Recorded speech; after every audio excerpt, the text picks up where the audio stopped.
Hello and welcome to just one more Phoibos. I think I've reviewed more Phoiboses on the channel than any other watch brand, and it's no surprise really. I've had a good relationship with the company since the very beginning of Just One More Watch. I started this channel at the beginning of 2017. Phoibos started their company I think late 2016, and I've reviewed pretty much everything that they have produced over the last 2.5 years, and it's been great as my channel has grown to watch their company grow as well. From the relatively humble beginnings doing a couple of fairly generic Rolex Submariner homages to an ever expanding, ever increasing range of slightly more ambitious and more expensive watches, including some original designs. Now I like some more than others, but on balance I think you can't really go wrong with a Phoibos. They offer great value for money. The Reef Master, for example, definitely a favourite, very nicely machined, sandwich dial, great lume, Seiko NH35 sapphire crystal, less than $250. Or the PY007 Rolex Submariner homage, perhaps you spotted that in my top 10 dive watches under $400 video a couple of weeks ago. I think that one really hits a sweet spot for Submariner homages at less than $1,000. Now I reviewed the original stainless steel Eagle Ray model about 12 months ago, and I thought it was alright, if perhaps a little bit unspectacular. Very nicely machined case, nice design overall. Certainly had a bit of the Blancpain 50 fathoms bathyscapes in terms of the hand design and so on, but it was a handsome watch. I just felt though that at $359 for a Miyota 9000 powered watch on a rubber strap, it was just missing a little bit of something. It was lacking something that would have caused me to give it an unreserved 2 thumbs up recommendation. Indeed, in that video I said, however, the Eagle Ray just has not lit a fire in my belly in the way that some of Phoibos' other models have, in a way that I just can't quite put my finger on. Enter the Eagle Ray Bronze. Now these start at $420, so only $60 more than the 9000 powered Eagle Ray stainless steel model, but you get a bronze case, proper marine grade CUSN8, and you get a Sellita 200 automatic. I reckon that makes the Eagle Ray Bronze one of the best value bronze watches on the market. Now, this watch was sent to me for free. I don't have to return it. And they sent me the Meteorite dialed version. Now that is $520. So it's a little more expensive than the regular one, but I think it's probably the best value Meteorite dial watch on the market that I've encountered so far anyway. This watch appears to have that little something something that I felt was missing from the original. Let's flip the camera and have a look at it. In fact, I think Phoibos have added more than just the something that was missing. I think they've added the something that was missing and then they've kept adding on top. This could be the best Phoibos that I have reviewed so far. So 2-year warranty, nice little travel pouchy. They always come in these. The better models, the more expensive ones, now come in these travel pouches, genuinely versatile. You get a spring bar removal tool, which is always nice for a company to add one of those in.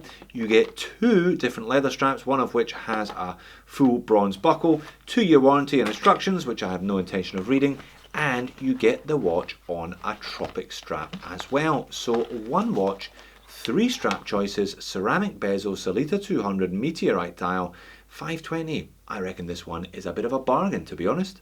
So all the usual review components then, dimensions and specifications to begin with. I'll get this one on the time grapher, there'll be a lume video, and then I'll pop it on wrist on 2 of the 3 straps. Not really a fan of the kind of caramel coloured one. I don't think it goes particularly well with this model. Perhaps with the blue Meteorite dial though. Now, one of the joys of owning a bronze watch is watching it develop patina over time. This one is box fresh, so you can't see that today. If you are interested though, may I recommend you check out my mate Watcha Wearing on Instagram.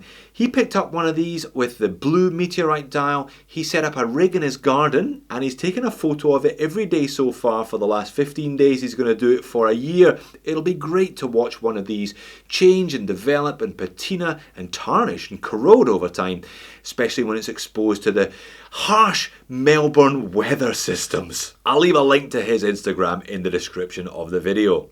So 41.5mm diameter, just under 42, 14mm thick, but a fairly compact lug to lug of only 47mm. So slightly broader diameter, but will wear well even on smaller wrists as a consequence of that. Pretty compact lug to lug, to be honest. 20mm lug width, I think again a good choice rather than 22, so it tapers down nicely.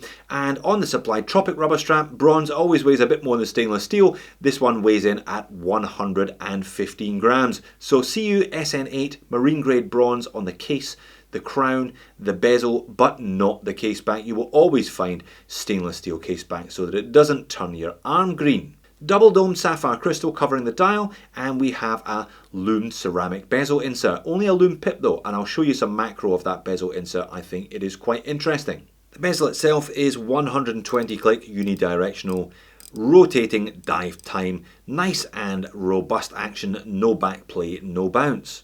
Now it is a fairly chunky little watch because of that double dome sapphire and because the stainless steel case back protrudes, so it's got a bit of thickness to it. Now I always say with bronze you don't have to have lots of chamfered edges, etc. because the corrosion, the tarnish, the patina is really the main event. Pretty simple case design is fine, but for an added bonus there is a little chamfered edge there and a brittle star type thing on the crown. Now the crown and the bezel both have that kind of serrated saw edge. Plenty of grip when you're rotating the bezel, that's for sure.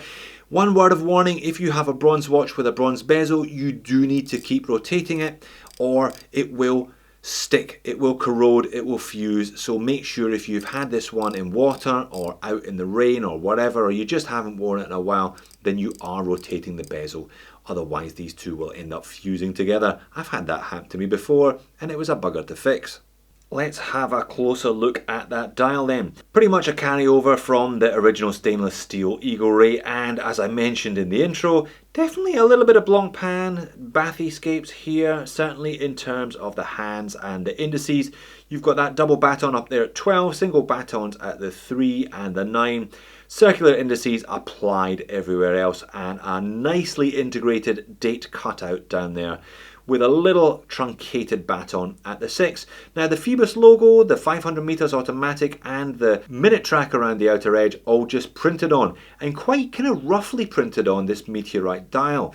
I haven't seen a lot of companies that print on top of the Meteorite, but I must say I think it looks quite good. It just adds another textural element, and I do like the fact that all of the printed material is in gold, very much in keeping with the bronze tones of the watch overall. The handset isn't the most interesting, perhaps, mimicking the Blancpain, just basic rectangles with little syringe tips, also in gold, lollipop second hand. The minute hand pushes all the way out to the minute track, and the hour just about touches the edges of those hour markers, even the circular ones. So all pretty clean and legible. They haven't over-branded or over-printed the dial either, I don't think. And it's a nice piece of Meteorite, hence the Phoibos from Space thumbnail today. It's their first use of this material. I've said it before, Rolex should leave the Meteorite to micro brands like Phoibos and Zelos, brands that the whole design philosophy is modern, edgy, forward thinking and utilizes these materials well. It's perhaps not the most pronounced striations, the patterns on the dial that I've seen, but I think it works well. As I said, it works well with that gold coloured printing and those applied indices. And I think the bezel insert, the ceramic bezel insert, is worth a quick look under macro as well. I did mention that the pip is loomed, but those numerals are not. They're etched into the ceramic and then filled with the same golden paint that's used in the dial. I think it's a very cohesive overall design from Phoibos. Some really nice little touches on this one. I'm quite impressed. Screw down case back, screw down crown, giving this watch a claimed 500 meters of water resistance. That's up from 300 for the stainless steel case. The now signature King Octopus there with the 3 stars. Sapphire crystal, Phoibos, Swiss SW200-1 CUSN8. The usual spec list on the back. What about the loom then? One area where Phoibos have really upped their game over the last few years. 15 layers of C3 Superluminova on the hands, the indices and that loom pip, so you get that bright green and it hangs on in very nicely indeed. Just what you want from a dive watch at this price. And that is a rock solid read from the Sellita 200 in the back of the Eagle Ray Bronze.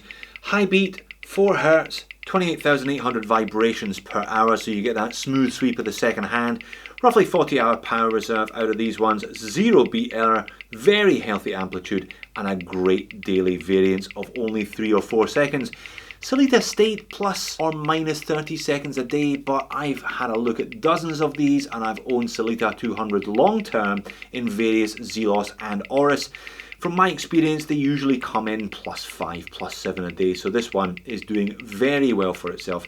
A great movement in any watch under $1,000, frankly. So let's have a look at it on wrist. I've got a 7-inch wrist for your reference, and I think it looks really good.